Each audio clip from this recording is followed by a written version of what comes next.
Alors voilà, petit tuto pour le chargeur LiPo, alors le C150 qui est fourni notamment avec nos nouveaux bateaux amorceurs ainsi que les modifications.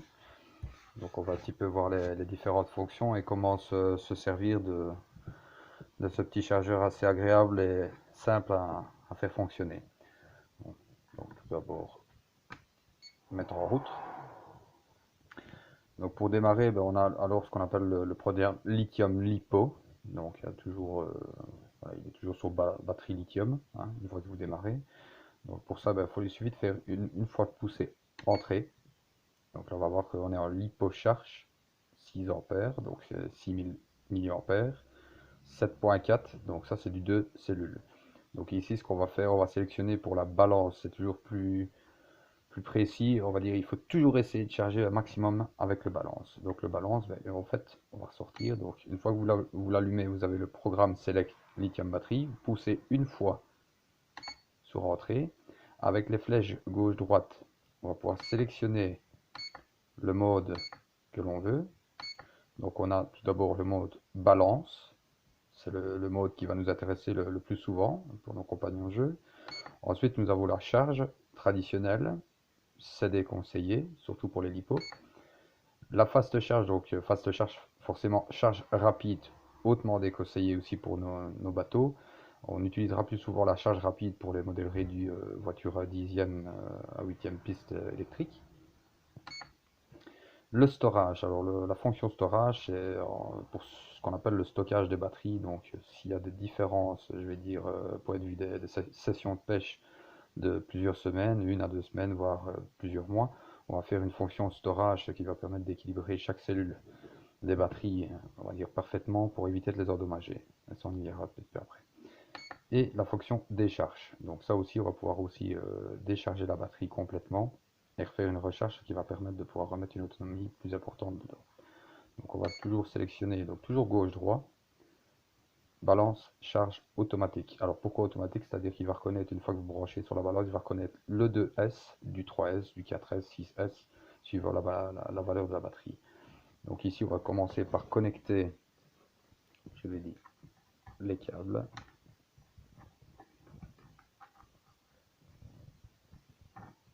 Ici, le balanceur. On vient également connecter. Hop, voilà. Alors ici, on utilise de l'XT90 pour nos batteries. Les nouveaux bateaux sont en XT90. Donc ici, on a une batterie donc, de 6 ampères, donc 6000 milli en 2S 7.4, 7 v 4, c'est toujours la décharge, donc la Q vide. Donc 8 v 40, ce sera la Q chargée. Et alors on va toujours charger en AC. Donc AC, c'est quoi? C'est une fois la valeur de la batterie, donc 6 ampères. On va retrouver ici 6 ampères. Donc on va brancher ceci.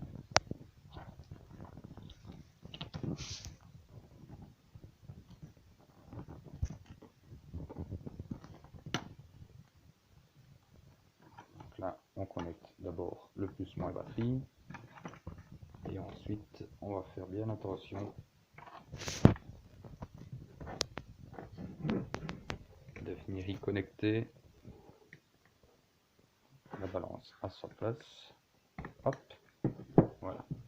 Donc la balance et la fiche principale. On va pousser une fois sur entrée. Il va reconnaître directement la batterie, le type de batterie. Donc ici, comme je vous l'ai dit tout à l'heure, c'est du 2S. Donc on reprend ici 2S. On est en 6 ampères. Alors l'hypo clignote. Pourquoi l'hypo clignote? Parce que tout simplement, si vous poussez une fois sur entrée, on va pouvoir changer l'ampérage de 0 à 10 ampères, bien entendu. Ici, on va remettre sur 6 ampères. Donc, voilà, 6 ampères.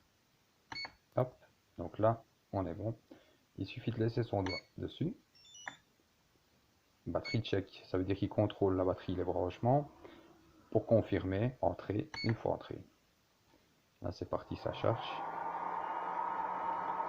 Le ventilateur se met en marche.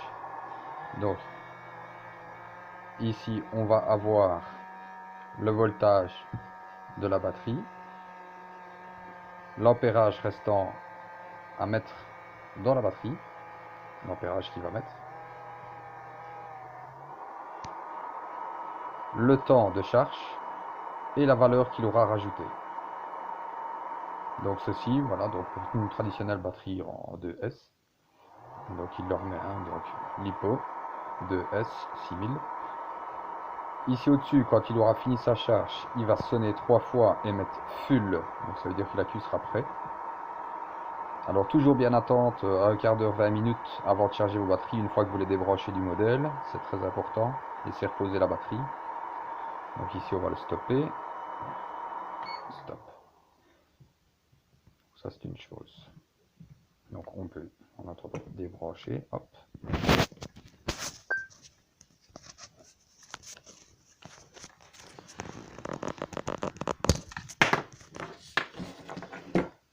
Donc on va faire la même chose avec une autre lipo.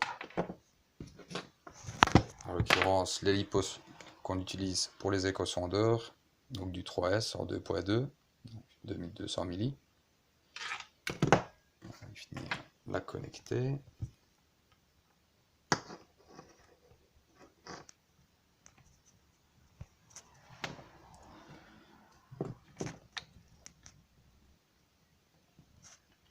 La balance,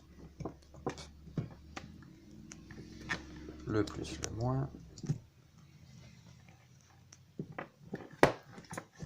Alors là, donc on est toujours sur la batterie précédente. En l'occurrence ici on va charger la batterie d'échosondeur, donc qui n'est pas la même. Donc on va faire une fois entrée. Et hop, il a repris directement la batterie 3S. Donc le LiPo clignote, on pousse encore sur entrée. Et on va venir y mettre la valeur AC. Donc la valeur AC, comme sur la batterie indiquée, 2.2.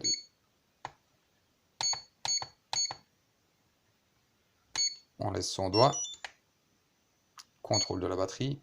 On confirme. C'est parti, notre batterie 3S 2200 est en charge. Donc pareil, toujours, hein, ici, LiPo 3S. Une fois chargé, bipé 3 fois full.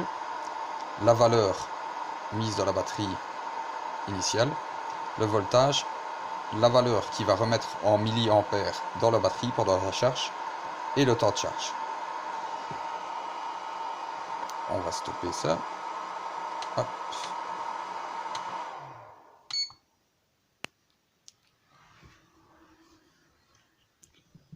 On va redébrancher nos batteries.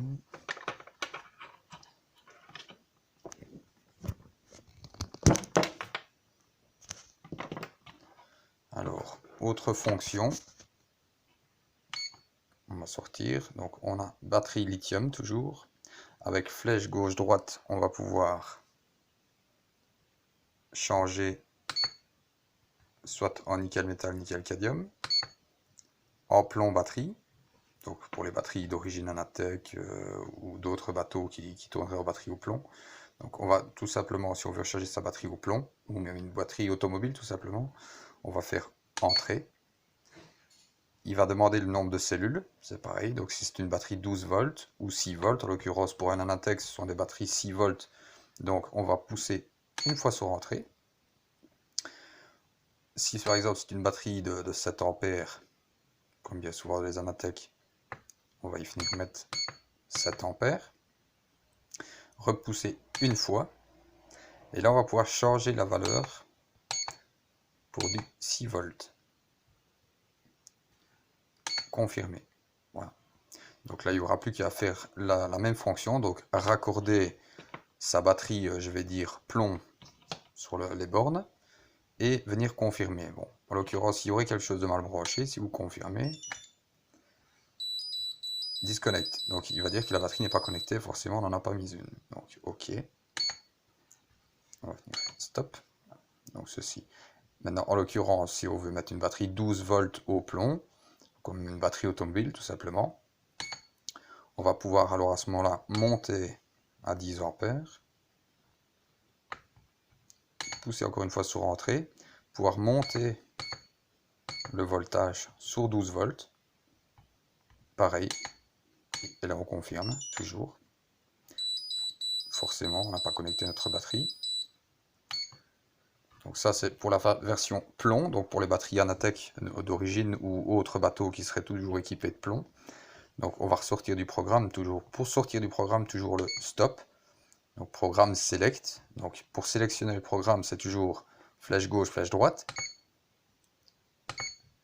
Alors les fonctions extra, ça ne concerne pas vraiment le milieu du bateau amorceur, donc ça on ne va pas rentrer dans les détails.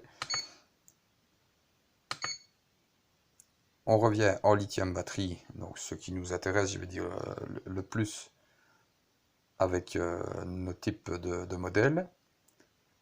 Hop, et toujours bien regarder qu'il soit en LiPo balance charge automatique. L'automatique, en fait, c'est ce qui va permettre de reconnaître, comme je vous l'ai dit tout à l'heure, la batterie de son type, donc 2S, 3S, 4S, ainsi de suite. Donc on va pousser encore une fois entrée. Donc là, on voit que ça clignote. On pousse encore une fois sur entrée. On va pouvoir alors y mettre la valeur de la batterie. Donc toujours en AC. Donc AC, c'est quoi? C'est une fois la valeur. Donc si on a une batterie comme ceci de 6000, donc c'est 6.0, vous devriez le retrouver ici dans le cadran. En montant avec les flèches, quand ça clignote, les flèches gauche-droite, on va pouvoir remonter jusqu'à 6.6. Donc ça, c'est ce qu'on appelle du AC. Donc là, voilà, on a la même que sur la batterie. Et ainsi de suite, si on a une batterie qui est en 5.0, on met du 5.0, tout simplement. On confirme. Alors là, forcément, tant qu'on n'a pas de batterie branchée, je veux dire, dans les éléments, il ne va pas reconnaître le type de batterie. Donc ce qu'il faut faire, c'est toujours brancher sa batterie et il va reconnaître le type de batterie.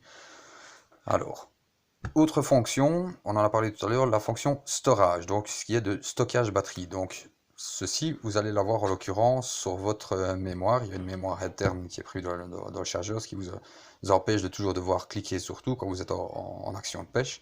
Donc quand vous avez ceci, on va repousser une fois sur stop, revenir au lithium batterie programme select, pousser sur entrée, avec flèche gauche-droite, sélectionner jusqu'à quand que on tombe sur le LiPo storage. Donc là pareil, on va faire un stockage, donc pareil, une fois entrée, le LiPo clignote, on repousse une fois, l'ampérage clignote, donc pareil pour faire un storage. Donc si on a une batterie de 6 ampères, on va venir y mettre les 6 ampères demandés. Et alors, on va sélectionner ici le nombre de cellules. Donc, on voit pas très bien. Voilà, c'est stabilisé. Donc ici, on va pouvoir descendre avec la flèche gauche-droite. Donc toujours, quand vous voulez changer, que ce soit l'ampérage, le voltage, le nombre de cellules, toujours bien faire attention que ça clignote. Ça veut dire que si ça clignote, ça peut être modifié. Donc toujours flèche gauche-droite pour modifier. Donc on va modifier. Donc nous, on travaille en 2S. Donc voilà, 7.4 2S. Donc là, on va faire un storage de notre fameuse batterie 6 ampères de cellules. C'est pareil, quand il a fini son storage, ça peut prendre un peu plus de temps, suivant le type de batterie. C'est tout à fait normal. Bien laisser finir, qu'il mette storage full terminé, qu'il sonne bien ces 3 fois. Et à ce moment-là, vous pouvez prendre votre batterie et vous pouvez la stocker alors aisément dans une armoire, à l'abri, je vais dire, de toute interférence qu'il pourrait y avoir avec celle-ci. Maintenant, ne jamais, je dis bien au grand jamais, le concepteur qui va vous dire il faut laisser la batterie charger à fond, même quand vous ne pêchez pas, c'est faux. La laisser décharger aussi, c'est faux. S'il y a une fonction storage, il faut s'en servir absolument. Une batterie qui est toute déchargée et que vous allez ranger, va continuer sa décharge et puis pour finir va se mettre en court-circuit, va faire l'effet inverse. Idem si vous la chargez à fond après votre session de pêche et puis que vous la mettez dans un tiroir pendant 2 semaines. Ce qui peut se passer, soit elle va chuter, ou soit elle va continuer, parce que les éléments chargés à stock, il faut savoir que c'est chimique, donc les éléments vont continuer à faire une réaction chimique et risquent de monter en voltage et en ampérage jusqu'à ce qu'il se passe que la batterie va gonfler, va prendre du volume, et il y a des risques alors d'incendie, d'explosion et éventuellement de se baisser, en plus d'avoir une batterie qui est foutue, ce qui est pas toujours agréable. Donc toujours bien, quand vous avez fini votre session de pêche, Maintenant, je ne dis pas que si vous partez la semaine d'après, vous devez faire un storage. Non, là, ce qu'on va vous demander, c'est, si vos batteries sont chargées à bloc, c'est de faire aller un peu votre modèle pendant 10 minutes à quart d'heure pour redescendre un peu la tension.